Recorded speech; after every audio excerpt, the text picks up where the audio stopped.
आचार्य भगवान नमो चंदोबा लगाने पाद प्रक्षालन पूजन के लिए कहते हैं, तब हमें क्या करना चाहिए? कौन कहते हैं? कौन कहते हैं? कोई महाराज लोग? जी गुरुदेव। कोई महाराज लोग चंदोबा लगाने के लिए कहते हैं, कोई महाराज लोग पाद प्रक्षालन अथवा पूजन करने के लिए कहते हैं। ऐसा तो हमें क्या करना चाहिए? देखिए, बहुत अच्छा प्रश्न किया है और सबको समझने के योग्य। बैठ जाइए। आप मुनिराज को आहार देते हैं, आप महाराजों को आहार देते हैं, आरिका माता जी को आहार देते हैं, छुल्लक एलक को आहार देते हैं, आपको क्या मिलता है आहार के बदले में? जल्दी बोलिए। आहार के बदले में आपको क्या प्राप्त होता है? नहीं मालूम? क्या प्राप्त होता है? पुण्य प्राप्त होता है। क्या प्राप्त होता है? पुण्य। जैसा पात्र होता है वैसा पुण्य होता है।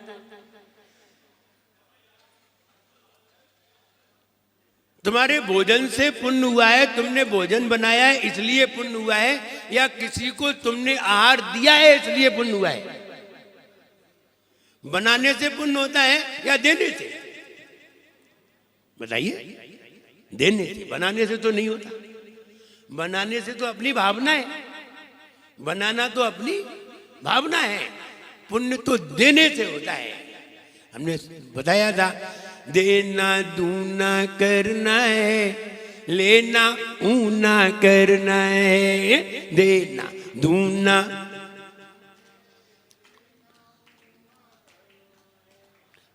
करनी का फल भरना है, करनी का फल भरना है, करनी का फल। अब देखिए, विचार करिए। आप आरिका माता जी को आहार कराते हैं, आप ऐलक शुल्लक महाराज को आहार कराते हैं, आप मुनिराज को आहार देते हैं, आप आचार्य महाराज को आहार देते हैं, और आप तीर्थंकर को भी आहार देते हैं। आहार देने के बदले में क्या चाहते हैं? पुण्य। कितना चाहते हैं? बहुत।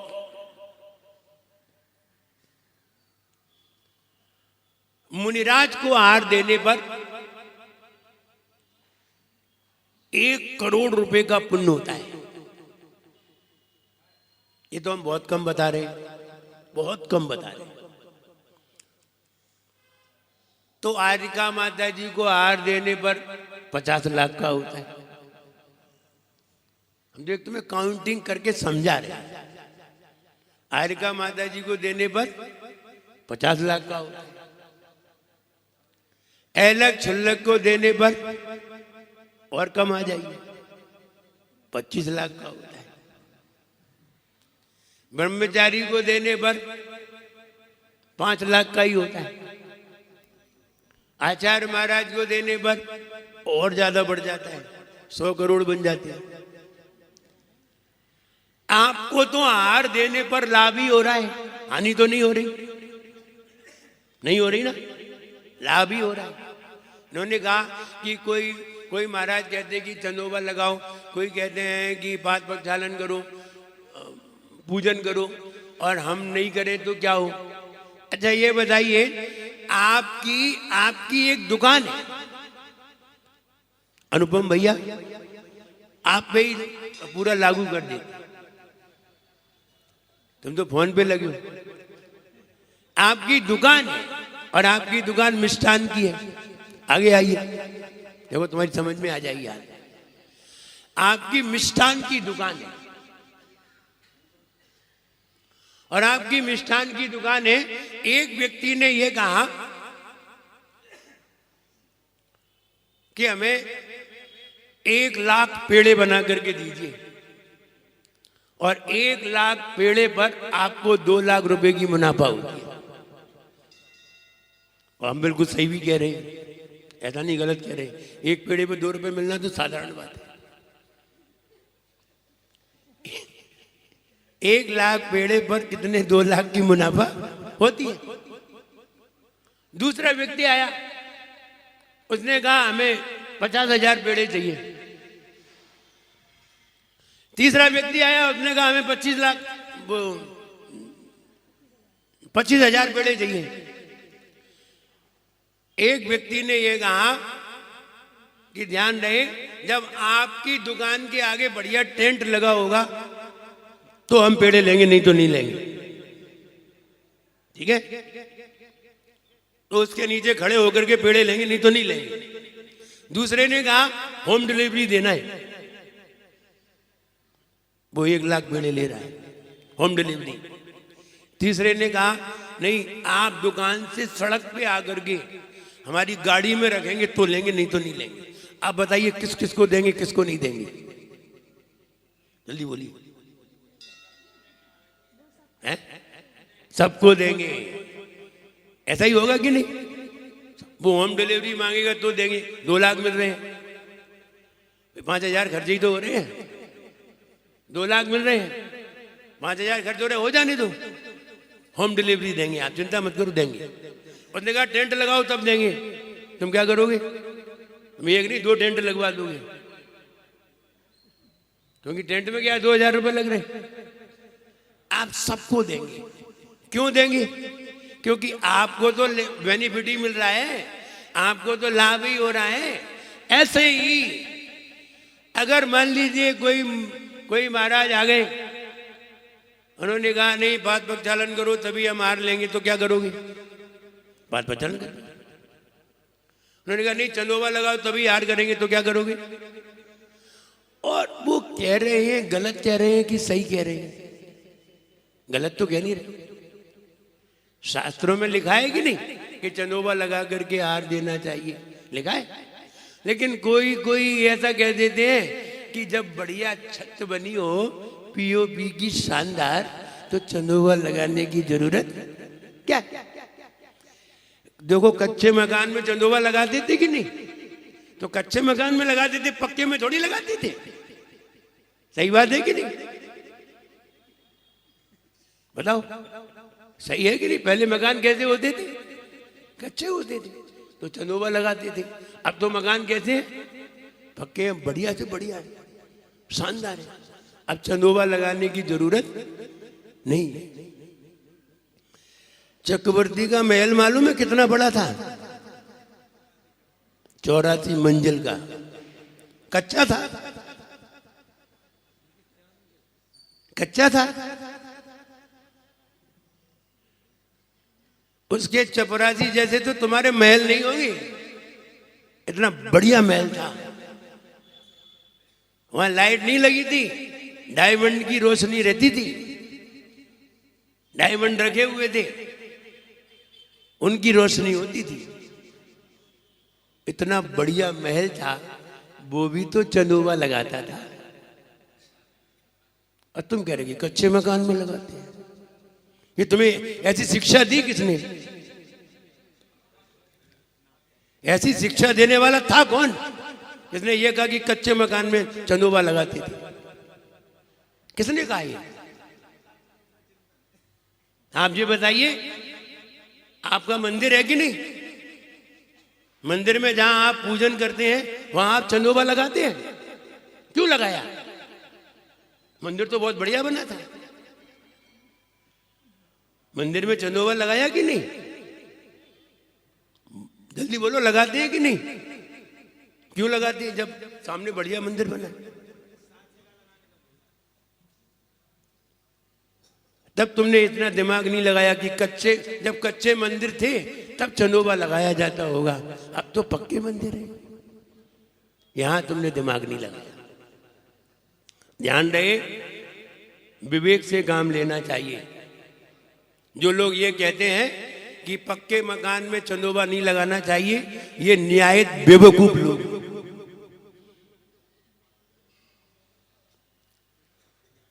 न्यायित बेवकूफ, यानी इनकी बेवकूफी की भी हद होती है। ये आगम को भी गलत कह रहे हैं, शास्त्रों को भी गलत कह रहे हैं। आचार्य कुंद भगवान ने गाथा में लिखा है, इसको भी गलत कहने जा रहे हैं। अब इनको हम समझदार कहें, क्या कहें? इनको माला पहना है,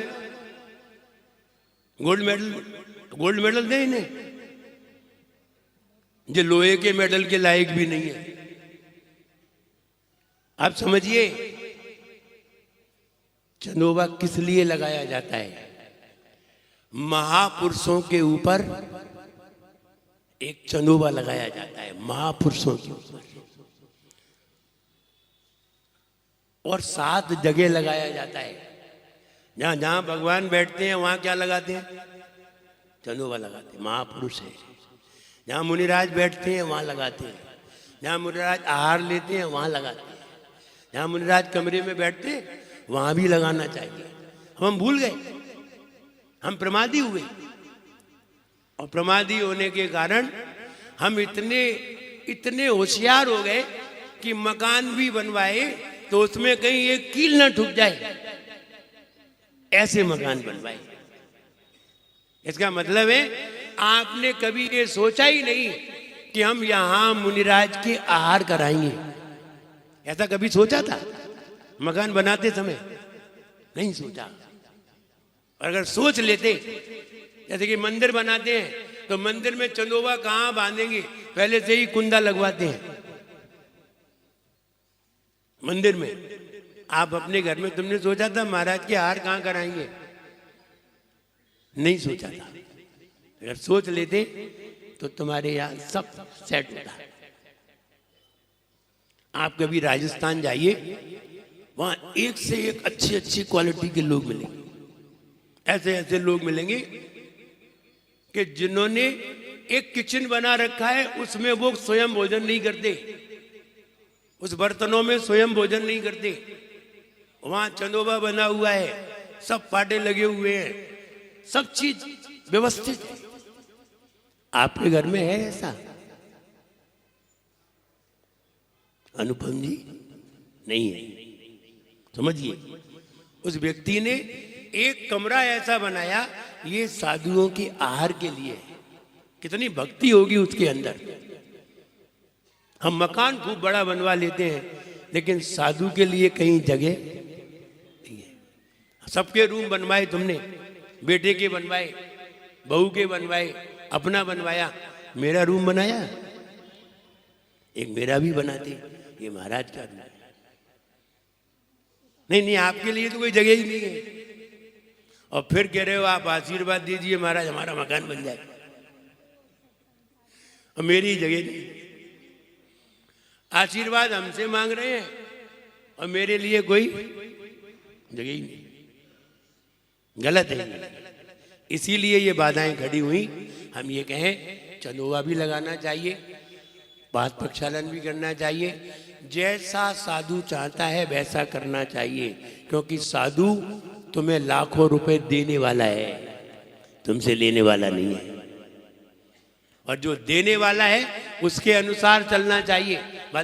अब बताइए, हम आपके यहाँ आहार करने गए, हमने कहा हम गेहूं की रोटी नहीं खाएंगे, तो तुम क्या करोगे? हमने कहा गेहूं की रोटी नहीं खाएंगे, तो क्या तुम हमें खिला दोगे? नहीं, तुम्हें खानी पड़ेगी। नहीं, कोई जबरदस्ती है? नहीं साहब, हम दाल बाटी खाएंगे। तो नहीं, हम तो तुम्हें दाल चावल खिलाएंगे। ऐसा कह सकते हो? नहीं कह सकते। इसलिए श्रावक को तो साधु की भक्ति करना चाहिए, उसे तो भक्ति का ही फल प्राप्त होगा। वहां अपना दिमाग नहीं लगाना चाहिए। अगर प्रधानमंत्री आ रहा हो घर पर, और मुख्यमंत्री आ रहा हो, और डीएम, सीएम, पीएम तीनों आ रहे हो, तो वे जैसा कहें वैसा करना चाहिए, क्योंकि इनसे हमें करोड़ों मिलने वाले हैं, हमारा कुछ जाने वाला नहीं है। एक चाय में करोड़ों मिलेंगे। इसलिए उनकी सेवा में हाथ जोड़ के खड़े हो जाना चाहिए। आप जैसा कहें वैसा ही करना चाहिए। यही श्रावक की भक्ति कहलाती है। इसलिए उसमें अपना दिमाग नहीं लगाना चाहिए। महाराज जैसा कहें वैसा ही कर देना चाहिए। नेक्स्ट प्रश्न हमारे नेमीचंद जी ने अंतिम प्रश्न पूछा कि समूह शरण में प्राणियों को कौन कौन सी बाधाएं नहीं होती? समूह शरण में प्राणियों को कोई बाधा होती ही नहीं है। वो समूह शरण में बैठा हो,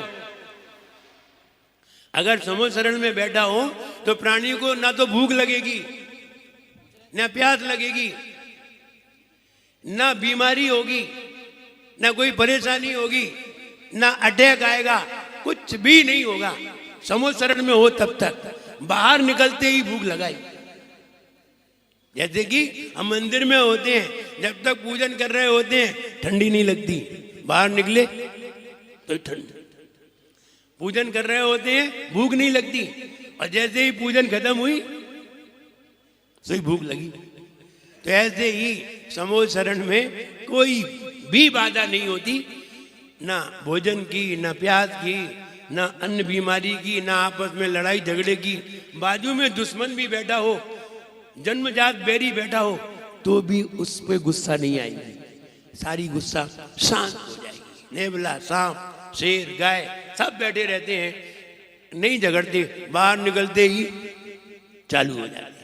इसलिए जैसे मंदिर में हमारे परिणाम निर्मल होते हैं, ऐसे ही समूह शरण में किसी प्रकार की कोई बाधा नहीं होती। नमोस्तु भगवान, नमोस्तु भगवान, नमोस्तु। कई लोगों के फोन आ रहे हैं कि 31 तारीख को मृत्यु योग है, तो क्या घर के बाहर नहीं निकले? भैया 31 तारीख को मृत्यु योग नहीं है,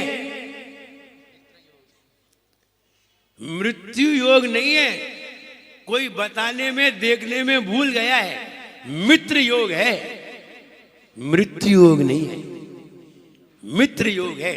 खूब मित्रों से मिलिए, और 31 तारीख को और 1 तारीख को आप भगवान की पूजन जरूर करिए। ध्यान रहे, यहीं से मित्र बनते हैं और बाहर से शत्रु। मित्र यहीं से बनते हैं। जैसे ही भगवान के समूह शरण में आते हैं, सारे शत्रु मित्र हो जाते हैं। इसलिए भगवान की आराधना करिए, भगवान की पूजन करिए, सारे शत्रु अपने आप ही मित्र बन जाएंगे। इसलिए मित्र योग है, मृत्यु योग नहीं है।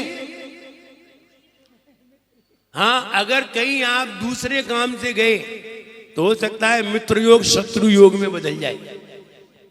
जैसे कि होटल में जाना, पार्टी मनाना, वो कौन सी पार्टी आती है महिलाओं की?